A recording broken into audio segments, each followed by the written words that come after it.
Hello students, बेटा let's start our next topic that is electromagnet. Last class में हमने पढ़ा कि अगर किसी सोलेनॉइड में से करंट पास किया जाता है तो उसके चारों तरफ मैग्नेटिक फील्ड और उसके अंदर यूनिफॉर्म मैग्नेटिक फील्ड प्रोड्यूस हो जाता है। देखो बेटा, अगर हम किसी सोलेनॉइड के अंदर एक मैग्नेटिक मटेरियल रख देते हैं, मैग्नेटिक मटेरियल फॉर एग्जाम्पल, जैसे क्या, फॉर एग्जाम्पल सॉफ्ट आयरन अगर हम इस सोलेनॉइड के अंदर रख देते हैं तो ये एक मैग्नेट बन जाता है और वो मैग्नेट तब तक रहता है जब तक कि करंट पास होता है। जैसे ही करंट यहां पर जीरो हुआ तो वो मैग्नेट नहीं रहेगा, डीमैग्नेटाइज हो जाएगा। तो इसका मतलब कि अगर हम एक सोलेनॉइड के अंदर एक सॉफ्ट आयरन डालते हैं, इसको कोर भी बोलते हैं। क्या बोलते हैं इसको? कोर भी बोलते हैं। एक सॉफ्ट आयरन कोर अगर हम डालते हैं किसी सोलेनॉइड के अंदर तो ये सोलेनॉइड एक मैग्नेट बन जाती है और उसी मैग्नेट को हम बोलते हैं क्या बेटा? इलेक्ट्रोमैग्नेट। ठीक है, इलेक्ट्रिक करंट की वजह से ये मैग्नेट बन रही है। अगर इलेक्ट्रिक करंट जीरो हो जाएगा तो ये मैग्नेट नहीं रहेगी। ठीक है जी। तो इलेक्ट्रोमैग्नेट कुल मिलाकर क्या है? इलेक्ट्रोमैग्नेट ये है कि when a magnetic material that is soft iron is placed inside the solenoid, then the magnet is formed and it is known as क्या? इलेक्ट्रोमैग्नेट। तो उसको हम क्या बोलेंगे बेटा? इलेक्ट्रोमैग्नेट बोलेंगे। ठीक है, सिंपल सी बात है। सोलेनॉइड के अंदर आपने एक मैग्नेटिक मटेरियल रखना है। मैग्नेटिक मटेरियल कौन सा? जो मैग्नेटाइज हो जाए। भाई जैसे ही करंट पास करेंगे, इसमें तो सोलेनॉइड के अंदर मैग्नेटिक फील्ड होता है, आपको पता है।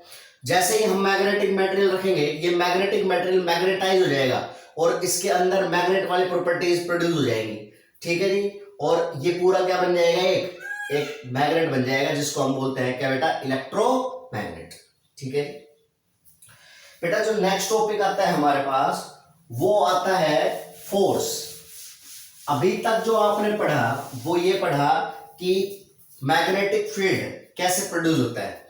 सबसे पहले आपने स्ट्रेट वायर की वजह से पढ़ा, फिर सर्कुलर लूप की वजह से पढ़ा, फिर सोलेनॉइड की वजह से पढ़ा। तीनों की वजह से आपने क्या देखा?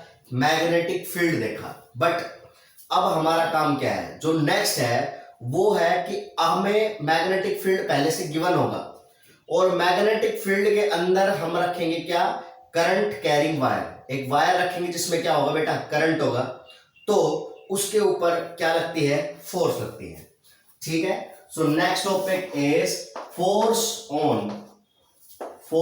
On current carrying wire. Force on current carrying wire placed in magnetic field.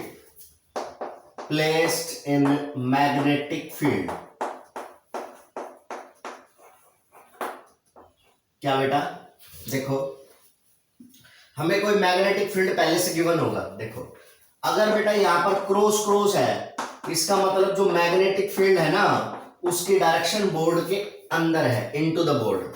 अगर यहां पर डॉट डॉट डॉट डॉट होता, ऐसे डॉट डॉट, तो इसका मतलब मैग्नेटिक फील्ड की डायरेक्शन बोर्ड से बाहर की तरफ होती। ठीक है, तो ये हमें क्या गिवन है? एक मैग्नेटिक फील्ड गिवन है और मैग्नेटिक फील्ड की डायरेक्शन जो है वो बोर्ड में अंदर की तरफ है, इनटू द बोर्ड है। और मान लीजिए हमें यहां पर एक वायर दे दी गई है और जिस वायर में से करंट फ्लो हो रहा है कितना? I। मान लीजिए जो मैग्नेटिक फील्ड है वो कितना है हमारा? B है। ठीक, और जो ये वायर है इसकी लेंथ जो मैग्नेटिक फील्ड के अंदर है वो कितनी है बेटा? L है। ठीक है जी। ये क्या है? एक वायर है जो किसमें रखी हुई है? एक मैग्नेटिक फील्ड में। ठीक, अब हमारा काम क्या है भाई? फोर्स निकालना है यहां से। ठीक है, तो जब मैग्नेटिक फील्ड के अंदर में इस के ऊपर फोर्स लगेगा। अब दो बात है फोर्स की, पहले बताएंगे फोर्स कितनी लगेगी यानी उसका मैग्नीट्यूड, और दूसरा बताएंगे कि उसकी डायरेक्शन किधर हो। तो बेटा सबसे पहली बात वो क्या है? वो है मैग्नीट्यूड कितना होगा फोर्स का।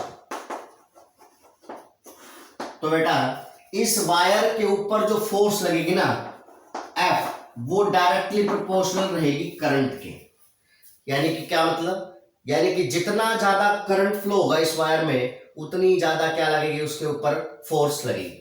ठीक है, force on the wire is directly proportional to current in the wire. Wire के अंदर जितनी ज्यादा करंट होगा उतनी ज्यादा क्या होगा बेटा, उसके ऊपर फोर्स लगेगी। ये हमारे पास पहली equation. Second, force is directly proportional to magnetic field. इसका मतलब जितना ज्यादा स्ट्रॉन्ग मैग्नेटिक फील्ड होगा यहाँ पर उतनी ज्यादा फोर्स लगेगी। अगर हमारे पास वीक मैग्नेटिक फील्ड होगा यानी मैग्नेटिक फील्ड की वैल्यू कम होगी तो फोर्स क्या लगेगी बेटा, कम लगेगी, लेकिन फोर्स लगेगी जरूर। तीसरी, force is directly proportional to L. कितनी लेंथ वायर की इसके अंदर है, किसके अंदर, मैग्नेटिक फील्ड के अंदर। जितना ज्यादा वायर मैग्नेटिक फील्ड के अंदर रहेगा, जितनी ज्यादा लेंथ रहेगी उसकी मैग्नेटिक फील्ड में, उतनी ज्यादा क्या लगेगी इसके ऊपर बेटा, फोर्स लगेगी। ठीक है, तो ये है हमारा। जो लास्ट एक और बचता है वो है बेटा क्या, वो है F is directly proportional to किसके बेटा, साइन थीटा के।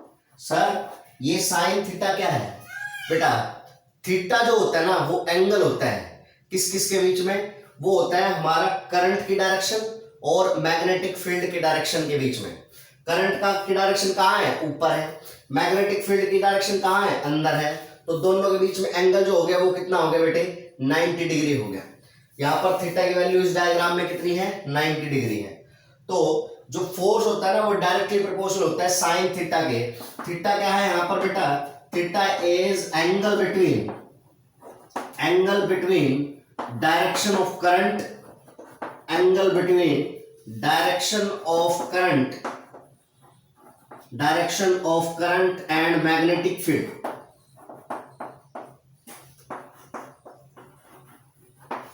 ठीक है, तो अगर आपसे कोई पूछे कि भाई कोई मैग्नेटिक फील्ड है उसके अंदर अगर कोई वायर रखी हुई है तो फोर्स का मैग्नीट्यूड किन किन चीजों पर डिपेंड करता है, directly proportional to current, directly proportional to magnetic field, directly proportional to the length of the wire in the magnetic field, and directly proportional to sine of angle theta. What is theta? Theta is the angle between the direction of the current and the magnetic field. ठीक है जी, तो force के magnitude जो है वो इन चार factor पे depend करता है बेटा। नेक्स्ट जो आता है हमारा वो आता है क्या, नेक्स्ट आता है हमारा कि भाई फोर्स की डायरेक्शन कैसे निकालेंगे, how you will calculate the direction of force. तो देखो अगला काम है हमारा फोर्स की डायरेक्शन को निकालना। बेटा फोर्स की जो डायरेक्शन है उसके लिए हमारे पास क्या है, एक रूल है, वो क्या है, it is given by Fleming left hand rule, Fleming left hand rule. जो डायरेक्शन है ना फोर्स की वो हमें बताएगा कौन, फ्लेमिंग बताएगा, फ्लेमिंग का लेफ्ट हैंड रूल। क्या कहता है ये रूल, सुनो ध्यान से। ये रूल कहता है कि अपने लेफ्ट हैंड के थंब को, फर्स्ट फिंगर को और मिडल फिंगर को आप तीनों को इस तरह से अलाइन करें कि वो तीनों एक दूसरे के क्या हो, परपेंडिकुलर हो। ठीक है जी, आपने अपने लेफ्ट हैंड का जो थंब है, फर्स्ट फिंगर है और मिडल फिंगर है, तीनों को एक दूसरे के परपेंडिकुलर अलाइन कर लेना है। ठीक है सर, ये देखो अब तीनों परपेंडिकुलर है, ओके सर। उसके बाद आपने क्या करना है, याद रखना है F for father, mother and child, father, mother और चाइल्ड। आपने क्या करना है, जो फर्स्ट फिंगर है ना आपकी वो आपको करनी है मैग्नेटिक फील्ड की डायरेक्शन में। देखो मैग्नेटिक फील्ड बोर्ड में अंदर की तरफ है, तो इसका मतलब मैंने अपनी फर्स्ट फिंगर को कहां कर लिया है, उसकी डायरेक्शन है into the board. See father, mother, child. C for current. Current जो है वो हमारी वायर कहां है, ऊपर की तरफ है। वायर में करंट कहां है, ऊपर की तरफ है। तो जो फोर्स है ना बेटे वो किधर लगेगी, हमारी लेफ्ट की तरफ लगेगी। ठीक, यानी कि ये डायरेक्शन होगी किसकी, फोर्स की। इस वायर के ऊपर फोर्स किधर लगेगी, लेफ्ट की तरफ लगेगी। कैसे, फ्लेमिंग लेफ्ट हैंड रूल कहता है अपने लेफ्ट हैंड के थंब को, फर्स्ट फिंगर और मिडिल फिंगर को, तीनों को एक दूसरे के परपेंडिकुलर अलाइन करो। उसके बाद जो फर्स्ट फिंगर है, जो आपकी फर्स्ट फिंगर है या फोर फिंगर है आपकी, उसको आपने करना है अलोंग मैग्नेटिक फील्ड। किसके अलोंग करना है? Along magnetic field. जो आपकी मिडिल फिंगर है, मिडिल फिंगर, उसको आपने करना है along the direction of current. तो जो आपका थंब है वो हमें डायरेक्शन बताएगा किसकी बेटा? फोर्स की। ठीक है, देखो यहां पर ये हमारे फर्स्ट फिंगर है, किधर? मैग्नेटिक फील्ड की। याद करने का तरीका क्या है? F for father, mother, child. M for magnetic field, magnetic field की डायरेक्शन में ये कर लिया हमने। C फॉर करंट, करंट की डायरेक्शन कहां है? ऊपर की तरफ है। तो जो फोर्स की डायरेक्शन है वो किधर आएगी हमारी बेटा? लेफ्ट की तरफ आएगी। ठीक है, इस तरह से हमने इस वायर के ऊपर क्या निकाल ली? फोर्स की डायरेक्शन कैलकुलेट कर ली। ठीक है, और देखो एक और एग्जांपल करा देते हैं इसका डायरेक्शन का। मान लीजिए कि मेरे पास दे रखा है मैग्नेटिक फील्ड, ये दे रखा है। ठीक है जी, और मैग्नेटिक फील्ड इसके अंदर एक इलेक्ट्रॉन जो है वो हमारा इधर मूव कर रहा है, इलेक्ट्रॉन। तो पूछ रहा है इलेक्ट्रॉन के ऊपर फोर्स बताओ। ठीक है, तो फिर देखेंगे। देखो सबसे पहले हमें ये पता होना चाहिए कि बेटा जो करंट की डायरेक्शन होती है वो होती है हमारे इलेक्ट्रॉन की डायरेक्शन के अपोजिट। इसका मतलब अगर करंट हमारा राइट की तरफ जा रहा है तो सॉरी, इलेक्ट्रॉन अगर हमारा राइट की तरफ जा रहा है तो करंट जो है उसकी डायरेक्शन किधर होगी हमारी बेटे? लेफ्ट की तरफ होगी। तो ये तो करंट की डायरेक्शन हो गई। मैग्नेटिक फील्ड बाहर की तरफ। देखो सबसे पहले फर्स्ट फिंगर, मैग्नेटिक फील्ड बाहर की तरफ। उसके बाद करंट जो है वो हमारा इधर है, यानी कि ये हमारा करंट हो गया।